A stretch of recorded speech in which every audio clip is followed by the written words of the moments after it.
from a foreign source. White House Deputy Press Secretary Hogan Gidley is our headliner. He joins us at 10:30 Eastern, half an hour from now, with new reaction. He is yet again open to the idea of working with foreign governments to undermine the integrity of our elections. Used to water ski. Welcome to a brand new hour of America's Newsroom. I'm Sandra Smith. Hello, Sandra. Good to be with you. Hello, everyone. I'm Eric Shawn, in for Bill Hemmer. Jennifer Dulos, well, she vanished May 24th after dropping her kids off at school.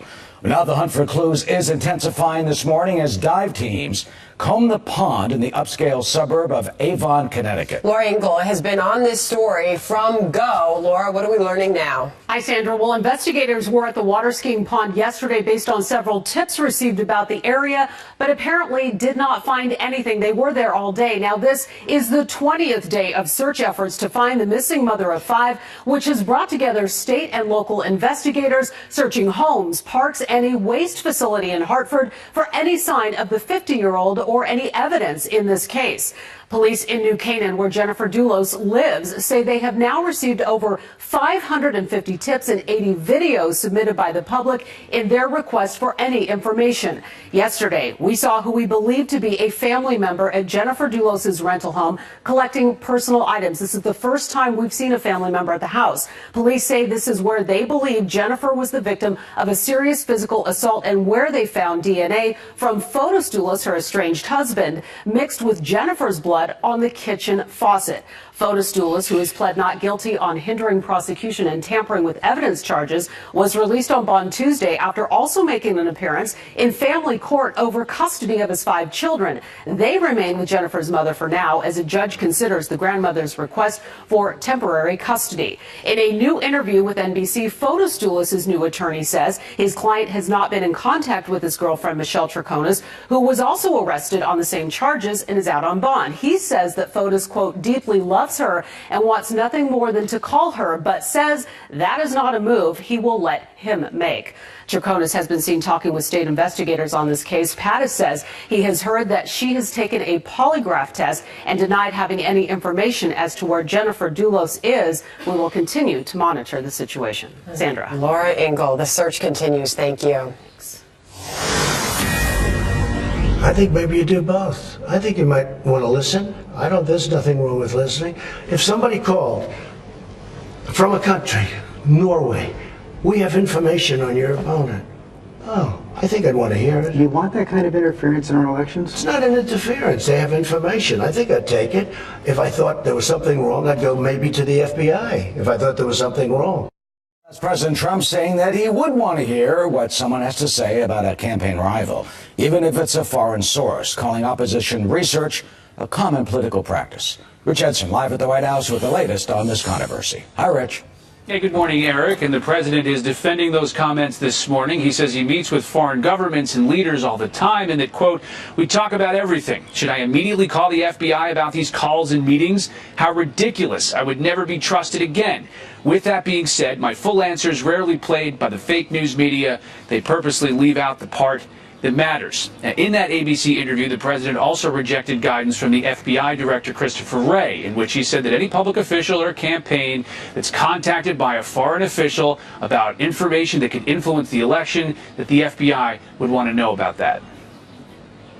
This is somebody that said, we have information on your opponent. Oh, let me call the FBI. Give me a break. Life doesn't work that way. The FBI director says that's what should happen. The FBI director is wrong. Democrats are jumping on the president's comments. The House Speaker Nancy Pelosi says, quote, the Russians attacked our elections and Donald Trump is giving them the green light to do it again. We can't stand by and just hope for the best. The Senate must join the House in passing H.R. 1 to protect our democracy. Now, following the release of the Mueller report, House Democrats continue their investigations into the 2016 election interference by the Russian government. Also yesterday, the president's son, Donald Trump Jr., spoke again to the Senate Intelligence Committee. He said his answers have remained unchanged from the second time that he spoke with them previously. Eric? All right, Rich, thanks so much. All right, thank you, Rich. Let's bring in America's Newsroom A-Team. Jessica Tarlov is here, a Fox News contributor. John Bussey from the Wall Street Journal and a Fox News contributor. And Charlie Hurt, Washington Times opinion editor and Fox News contributor. I know everyone at this table has a lot to say on this. So, John, why don't you start us off, naturally? So you can't contribute to a campaign if you're a foreign government. There's laws against that. It's unclear what the president is saying, how much he doesn't want to get into this because he's afraid of delegitimizing the election of 2016, where there was Russian interference. And this is what's spelled out in the Mueller report. He's saying, look, if somebody comes along and offers me some information, am I going to turn it away? But the question is, what's the quid pro quo for that? Is the foreign government expecting something in return for once that individual is elected? It's a very slippery slope, particularly when you're saying that your FBI director is wrong. So already the response on the left has been to further calls for impeachment based on the president's answer in this new interview. And obviously there's a different take on the right, Charlie. What is that?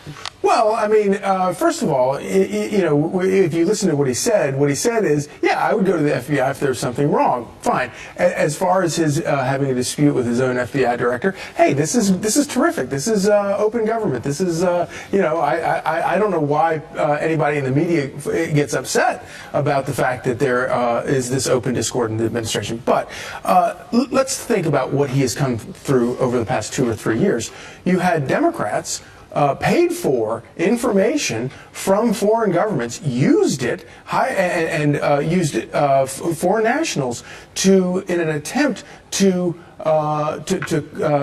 rig the 2016 election, and then for the past 2 years they have used that information, that corrupted information, to try to discredit a duly elected president. Jessica, what about that? You've got the fact that the Clinton campaign, the DNC, paid Perkins Coie, hired Fusion GPS, paid Christopher Steele, a British spy. Now you got George Papadopoulos saying he was set up by the Australian intelligence, the British intelligence, the Italian intelligence, all trying to set him up and plant this stuff out there. I have a very low sympathy bar for George Papadopoulos in this. As far as the Steele dossier and hiring Christopher Steele is not a foreign government. He's an independent actor who's been trusted by Western governments that we work with constantly for decades here. What the president is saying is a direct violation of the criminal code, as John pointed out here. That is a very big deal. He also used the example of Norway, which is patently ridiculous. You're going to be talking about places like North Korea, China, Russia, people who hack us, who want to hurt us, and who want to interfere in our elections.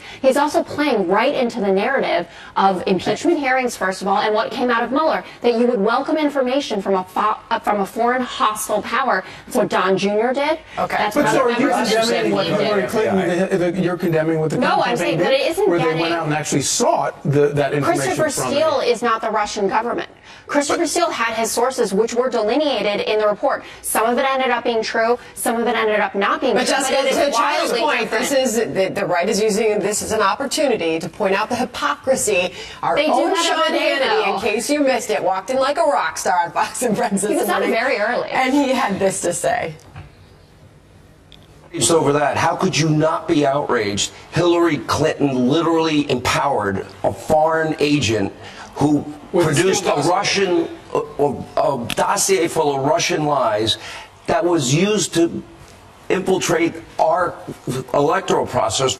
Yes, that was Sean on 12 hours early. But also, not only was that information used to try to corrupt the 2016 election, but for the past 2 years, and when we know where the information came from, and we know that it's all bogus, that information has been used to discredit a duly elected president. And to me, that is the more astounding part of all of it. I want to get this in here because we are learning, and John, I'll bring you in on this, that Senator Lindsey Graham has apparently said that the president's words here were a mistake. We're trying to effort that video for you if there is video of him saying that, but that would be the thoughts of Senator Lindsey Graham to that, you say? Yeah, and the Attorney General has also said, look, if an intelligence service from a foreign government comes forward with information, that should be reported to the FBI. There's gradations of this, right? So it's unclear exactly what violates the criminal code. Taking a foreign contribution from Russia or from Norway would be some information from somebody within the government is a little unclear. There's efforts now within the Congress to make it very specifically against the law, but it's also a matter of judgment. Do you want the President of the United States encouraging other governments to provide him with information going into an election? Elizabeth Warren took issue with it. She tweeted this. The hashtag Mueller report made it clear a foreign government attacked our 2016 elections to support Trump. Trump welcomed that help, and Trump obstructed the investigation. Now he said he'd do it all over again. It's time to impeach Donald Trump. Elizabeth Warren, by the way, is rising in the polls over Bernie Sanders. A new Monmouth poll, Jessica, showing her ahead of Sanders in Nevada and trailing Biden 36 to her 19, with Sanders at 13. Elizabeth Warren is the candidate that is surging right now. This has been going on for a few weeks. She's been making her case all over the country. She's held something like 90 town halls. She goes into areas that are full of Trump supporters. She talks about the opioid crisis. She has a plan for that. She has a plan for everything. And I think that people are looking at Bernie Sanders and Elizabeth Warren as the two progressive rock stars here, and seeing that she is the one that has the real solid plans here. She's thought about it, and she's been walking the walk and talking the talk for decades here. It's very different than what's going on with Bernie. We saw him yesterday with that speech about what democratic socialism is, but when you look at his policies, they're not all that different from what Warren has out there, but they're more thorough, they're better researched, and frankly, I think she's a better campaigner. People forgot that. She's an awesome campaigner. John, are people hungering for facts? Are they hungering for policy, some meat to put on the bones? I think it's probably right. And so it's a fight on the left right now. Who's going to delineate the more progressive part of the Democratic Party, or the left-leaning part of the Democratic Party? And Elizabeth Warren is a policy wonk. She's got a lot of plans. She has a lot of proposals. She's out there with specifics. Whereas Bernie Sanders, also a very compelling figure to people who support the left part of the party, is really more of a rhetorician, and that might now be wearing thin after several years of this. Can Joe Biden blunt this? Well, Biden is playing to the center with wanting to acknowledge the importance of the left part of his party. He's not going to take on a candidate like Bernie Sanders, who's arguing some kind of obscure definition of democratic socialism. I mean, he's not going to wander down that road. He's going to play to the conservative Democrats and the centrists and independents, and frankly to moderate Republicans. I mean, do you think it could come up between Biden and Warren? I mean, you've got a policy wonk there versus someone with all that experience, and that could really be a matchup. Could entirely be so, and I think it'd be a substantive. Yeah. You go back to that speech earlier this week where you had the president and you had Joe Biden in Iowa, and Joe Biden, ahead of his speech, we got his prepared remarks, and the headlines were out there that he was going to take on the president in a big way, and he gave that speech, and Rush Limbaugh was not. He didn't meet the expectations. He didn't eviscerate Trump. He didn't even raise his voice. He didn't get all that passionate about it. This is not what people want. If you're going to eviscerate Trump, you better do it. Because that was the headline out of that speech. Yeah, absolutely. It does seem like the sort of wind is rushing out of the Biden campaign. And of course, you know, when you look at people like Bernie Sanders and Elizabeth Warren is kind of sort of Bernie Sanders in sheep's clothing. Bernie kind of comes off as a little bit angry. And this business, as Jess pointed out, of constantly talking and embracing the word socialism, that freaks people out. I think it freaks even Democrats out a little bit. And Elizabeth Warren, whose policies are basically the exact same thing, at least she has the sense not to go and hug the word socialism. You know what else freaks people out that the left is using the word a lot? Impeachment. Look at this. Quinnipiac asked the question on impeachment. Do you think Congress should begin the process to impeach President Trump, which could lead to his removal from office?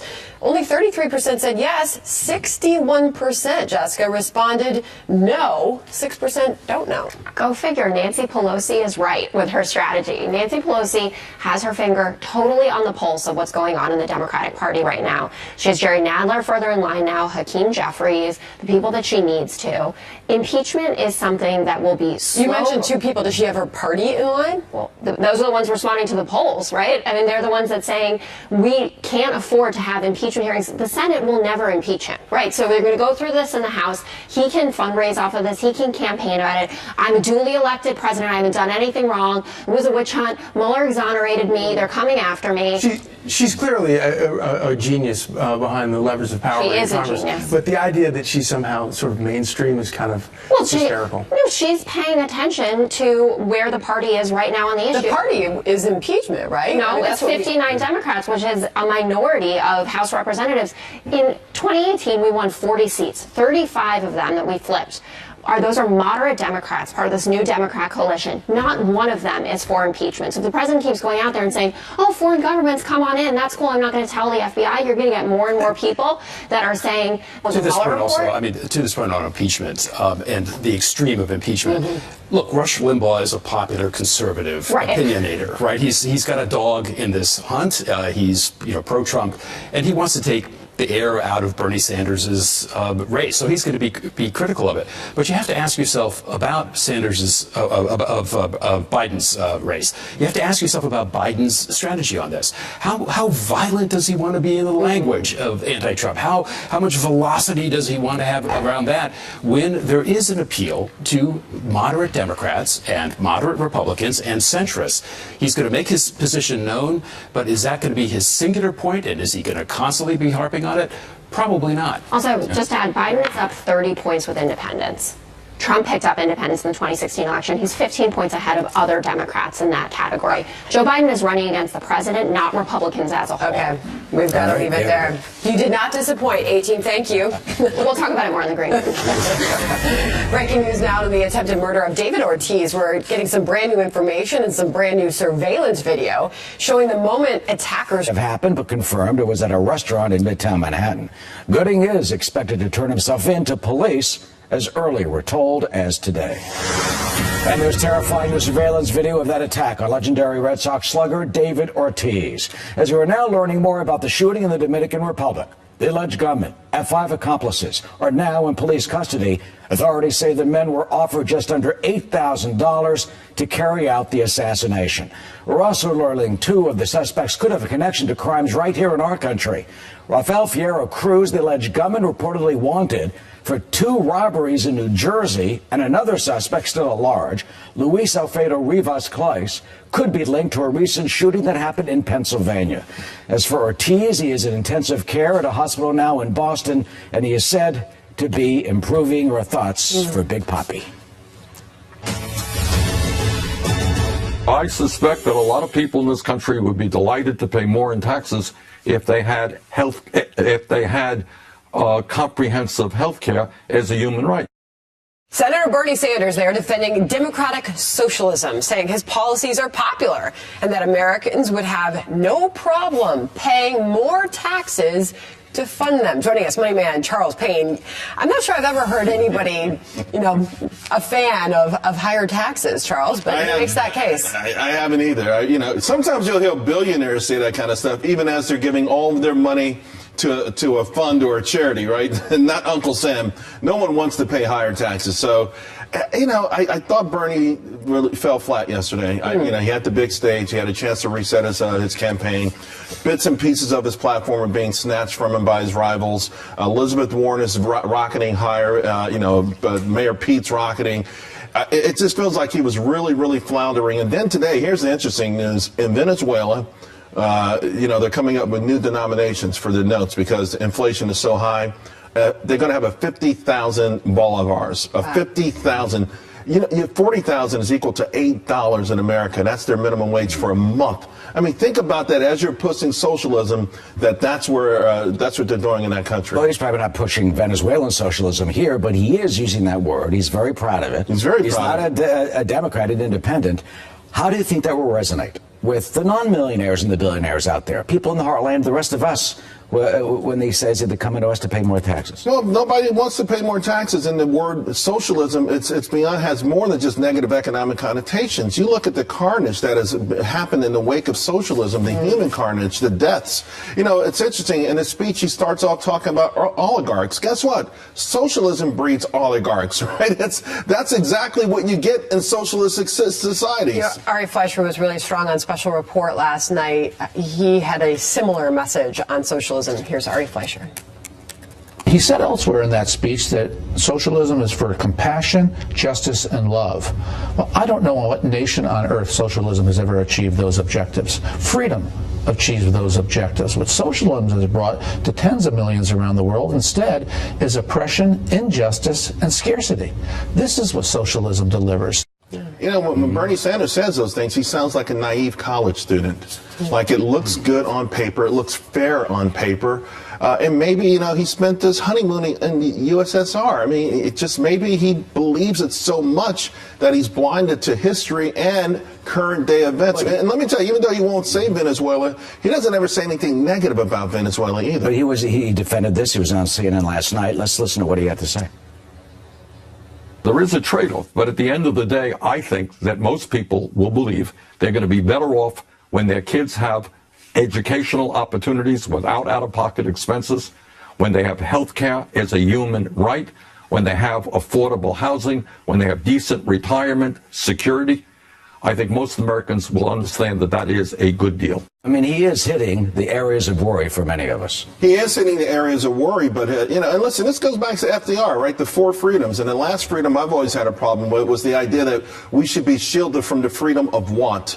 Want is what motivates us to do things. When we want to achieve something, we work hard for it and we achieve it. Want is why we have the internet. Want is why we have innovation. Want is why families change their lives from generation to generation. He wants, like FDR in this speech, to take away that and somehow the government to give it to us, and maybe we'll pay a few bucks extra. Well, guess what? It's very expensive in the places that they do have anything akin to this. Republicans and Democrats in this House Ways and Means Committee hearing yesterday, they went head-to-head on Medicare for All. Here's the way Ilhan Omar describes Medicare for All. She did this in a tweet. She said, high-quality health care, dental, vision, and long-term care, no co-payments, deductibles, or cost sharing, and end to profiteering in health care. Republican Kevin Brady took on Medicare for All in that hearing yesterday, and he made his case. We will not stand by and let Democrats seize your health care, seize your choices, and seize your control over life and death health care decisions under Medicare for All. When you pull the curtain back on Medicare for All, the truth is staring at you. Many Americans will pay more, wait longer for health care, and get worse care than you receive now.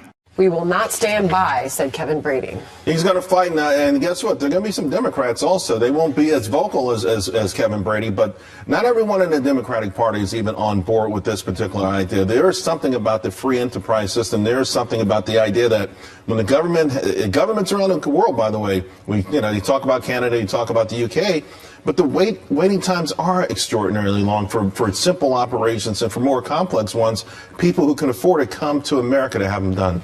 You know, I'm looking at the Dow, Charles. What's the Dow doing? It's relatively flat. We were up about 112 points. Interesting. We're sort of meandering, if you will. We got a little bit of a bump in oil from the explosions in the Gulf. We had some good retail numbers, Restoration Hardware, Lululemon, they're up pretty good today. But we're into a holding pattern. Everyone's kind of wondering what's the next move from the Federal Reserve, and of course, what's going to happen next with respect to China and trade. All of that. All right, Charles. All right. We'll see you this afternoon on FBN. Thank you, Charles. Thank you.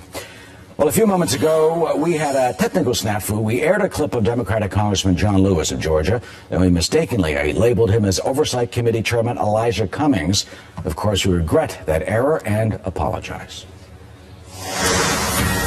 Well, the battle over the 2020 census is escalating after the House Oversight Committee votes to hold Attorney General William Barr and Commerce Secretary Wilbur Ross in contempt.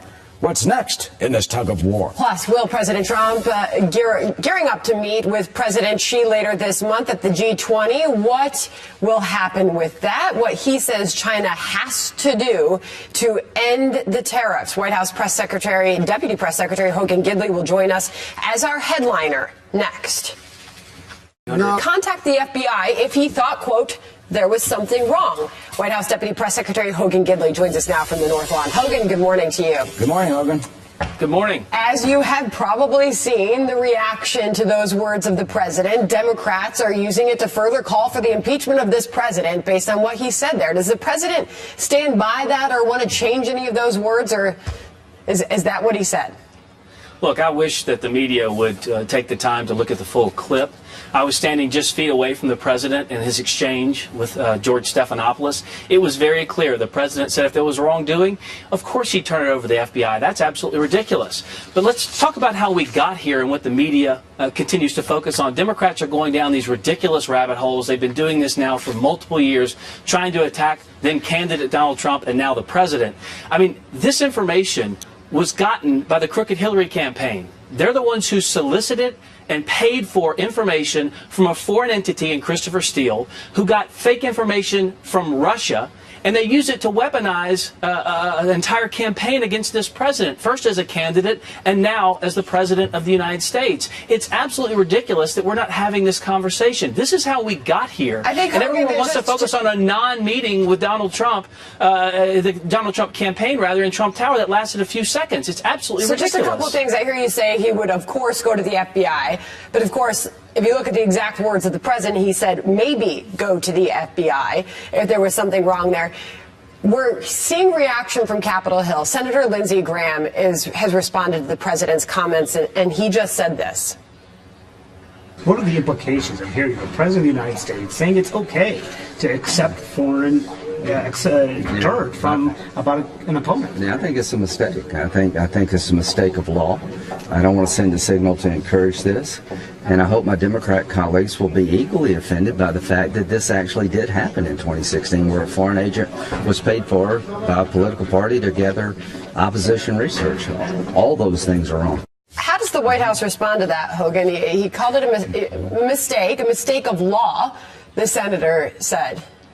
Well, look, the president was very clear. This was opposition research. It was one conversation, and that was the end of it. What Lindsey Graham did point out was that the fact the Hillary Clinton campaign actually paid for information, got it, and it was used by the FBI, weaponized, and we now know at the upper echelons of the FBI, at the very top, with the Strzok's and the Pages and the Comeys and the McCabe's of the world, who now either were fired or obviously resigned in disgrace, they were the ones who weaponized that agency against this president with disproven, discredited, and debunked information at this point. We now know this. The question really is, how do we get here in the first place? Not how some ridiculous meeting, as I said, that just lasted a brief amount of time. The president got no information from Russia. It was the Hillary Clinton campaign that actually used the information, and the FBI actually weaponized it against us because of the corruption at the upper echelons. We now know with the text messages exactly who's to blame here. Yeah, do you think the criticism is unfair? Look, Washington Post last year, I dug out this article. Brian Fallon was a top DOJ official. He was also the chief press secretary for the Hillary Clinton campaign in 2016, and he said this: "If I had handed it last fall, meaning the dossier, I would have no problem passing it along and urging reporters to look into it. I probably would have volunteered to go to Europe myself to try and verify it." There you have an official of the Clinton campaign saying, "I'm going to go to Europe myself to go get this."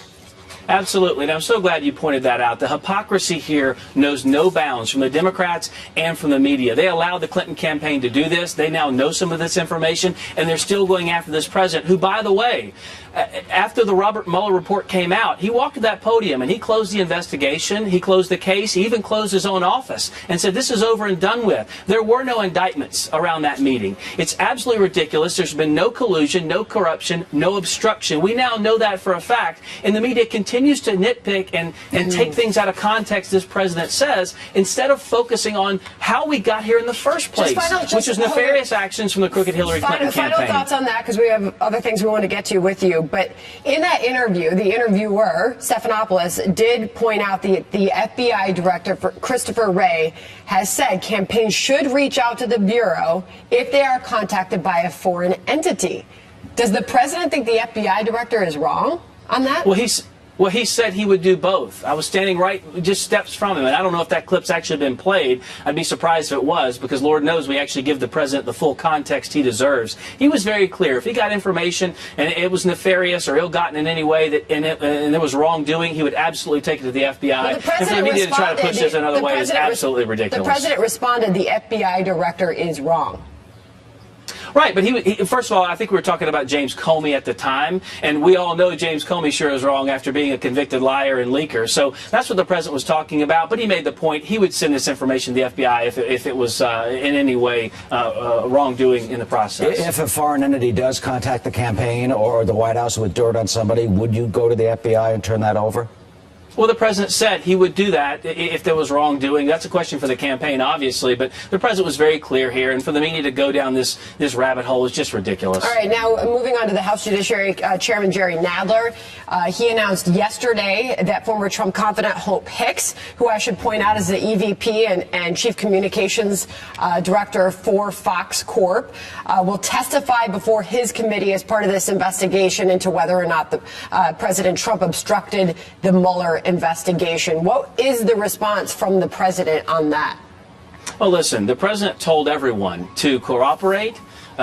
This is the most transparent president in history. He gave millions of documents over to the Robert Mueller and their report, and there is no way that Jerry Nadler is going to find something out about Hope Hicks that Robert Mueller couldn't. Again, this is not oversight. This is overreach. They're going after people of this administration, trying to shame this president. This is over and done with. And just because you don't like the outcome of the game doesn't mean you get to play it over. That's what Jerry Nadler repeatedly is trying to doing to this president. It's stupid and pointless. They're also trying to citing contempt for both Wilbur Ross and what do you think about that? And William Barr? Look, right, because heaven forbid the administration find out when we actually administer a census to find out who's in this country, whether we can ask or not someone's an American citizen. That was the norm for decades. The real question isn't why are we trying to find out who are citizens in this country and who aren't. The real question is why don't Democrats care? They're the ones who are for open borders. They're the ones who refuse to close loopholes to protect the American people, instead to protect those here illegally and unlawfully. That's a question that no one is asking of Democrats right now, and we deserve the right to know who's in this country, who are citizens, and that's all this is about. But look, the Supreme Court is going to decide this in a couple of days, and quite frankly, this is just Democrats trying to color the court, but they won't fall for that. All right. Will the administration abide by any court decision? Oh, of course. Okay. Okay. Real quick, President Xi and the president meeting at the end of the month at the G20, that's still on? It looks like we're moving in that direction. The president said yesterday he was going to meet with several world leaders. There's a lot to be done. The president's trying to get a deal done with trade on China, and hopefully that gets done there at the G20. All right, we're up against a deadline here, too, Hogan Gidley. Thank you for joining us live from the White House. Thanks, Hogan. Thanks so much. All right.